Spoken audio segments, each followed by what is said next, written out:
O comentário de Gilson Aguiar.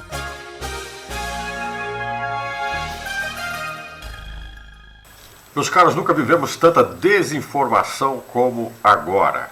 Você abre as redes sociais, são pessoas contra ou a favor de determinado tipo de notícia, às vezes desmentindo informações sobre mortos, contaminados, alguns exagerando, outros amenizando.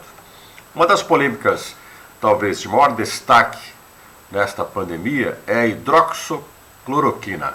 O medicamento funciona ou não funciona? Alguns consideram, os mais lúcidos, que as pesquisas ainda não têm comprovações que possam dar à hidroxicloroquina o papel de protagonista nesse combate ao Covid-19. Agora, nós também não podemos negar de que existe algumas fantasias em torno do medicamento, algumas ilusões, e se faz uma politização de um problema sério, da eficiência ou não dele para o combate à pandemia.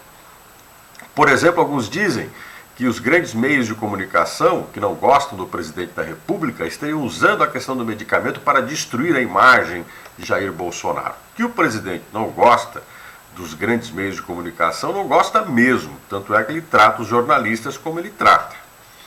O que nós também não podemos negar é que nós somos desinformados, nós temos limitações. Isso é típico da sociedade brasileira. A gente não sabe muito bem o que fazer porque a gente não tem muita compreensão do que está acontecendo. Muito pela nossa própria incapacidade de selecionar o que consideramos como fato, algo verídico e o que não é. Sobre essa questão da cloroquina, eu prefiro ficar com a seguinte ideia. Se ela fosse muito eficiente e realmente resolvesse o problema, outros países já tinham adotado ela. E se ela fosse limitada no Brasil, desvendaríamos claramente, de forma objetiva, de que estavam escondendo o medicamento e o número de mortos em países como Itália, Espanha, Inglaterra e o próprio Estados Unidos seria bem menor. Ninguém brinca com a vida, principalmente uma briga global. E além do que, o mundo não está muito interessado nas nossas disputas domésticas, já que o Brasil não é tão relevante assim e não vai definir o destino da humanidade. É muito mais o contrário. Então nós temos sim um grave problema.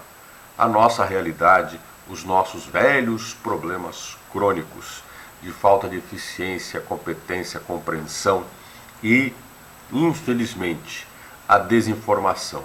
Menos do que estão nos falando e mais a nossa capacidade de selecionar o que é sério e o que não é.